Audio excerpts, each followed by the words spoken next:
Zee 24 तास एक पाऊल पुढे। मुंब्रा इमारत दुर्घटनेनंतर अशी अनधिकृत बांधकामं कशी रोखता येतील याविषयी विविध तज्ज्ञांनी आपली मतं व्यक्त केली आहेत। यामध्ये नवीन कायदा आणण्यापासून लालफितीचा कारभार सुधारण्यापर्यंत अनेक उपाययोजना सुचवण्यात आल्या आहेत। राजकीय नेते, प्रशासकीय अधिकारी आणि बिल्डर यांच्यातील आर्थिक व्यवहारातून मुंबई आणि परिसरात वाढत्या अनधिकृत इमारती उभ्या राहत असल्याचं समोर आलंय। त्यामुळे अनधिकृत बांधकामं रोखण्यासाठी नवीन कायदा आणण्याची गरज कायदेतज्ञांनी व्यक्त केली आहे। अनधिकृत बांधकामांसाठी एक सेपरेट कायदा केला पाहिजे। याचं कारण MRTP मध्ये काही तरतुदी आहेत, महाराष्ट्र रिजनल टाउन प्लॅनिंग म्हणजे नगर रचना कायदा म्हणतो, त्यात काही तरतुदी आहेत, महानगरपालिका कायद्यामध्ये काही तरतुदी आहेत, नगरपालिका कायद्यामध्ये काही तरतुदी आहेत आणि प्रत्येक ठिकाणी त्या कायद्यांचं स्वरूप एवढं सौम्य आहे शिक्षांचं की त्याच्यामुळे अनऑथोराइज्ड कन्स्ट्रक्शनला आळा बसणं कठीण आहे। इमारत बांधताना अनेक सरकारी परवानग्या मिळवतानाची क्लिष्ट, खर्चिक आणि वेळखाऊ पद्धतीमुळेच अनधिकृत इमारती वाढत असल्याचं बिल्डर लॉबीचं म्हणणं आहे। त्यामुळे सोपी प्रक्रिया राबवणं गरजेचं आहे। तसंच सरकारकडून अनधिकृत बांधकामांविरोधात कडक कारवाईचा संदेश जाणंही आवश्यक आहे।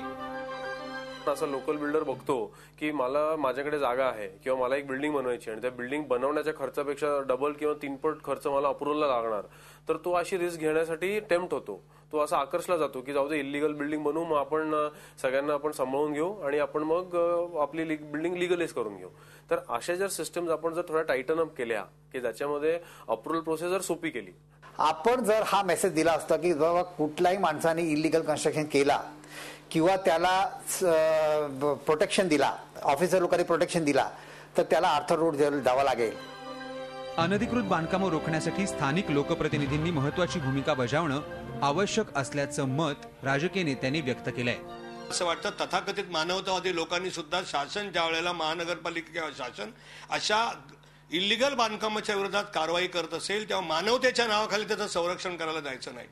परंतु त्याचबरोबर दुसरी ही बाजू आहे की ज्या वेळेला माणसं तिथे राहायला जातात, वर्षानुवर्ष राहतात आणि मग कधीतरी 10-20 वर्षांनी यांचे डोळे उघडते आणि यांना स्वप्न पडतं की ही इमारत इलिगल आहे, ही वसाहत इलिगल आहे आणि ते पाडायला जात असतील तर तेही गैर आहे। सार्वजनिक जीवनात राजकीय पक्षाचा कार्यकर्ता म्हणून सांगतोय, त्याला सगळ्यात जबाबदार जर कोण असेल तर निवडून आलेले लोकप्रतिनिधी। अनधिकृत बांधकामं रोखण्यासाठी कठोर कायद्याबरोबरच भ्रष्ट साखळी नष्ट करणं आवश्यक आहे।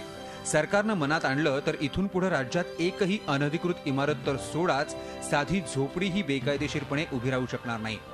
पण यासाठी आवश्यक आहे ती सरकारची इच्छाशक्ती। झी 24 ताससाठी कृष्णात पाटील, मुंबई। झी 24 तास एक पाऊल पुढे।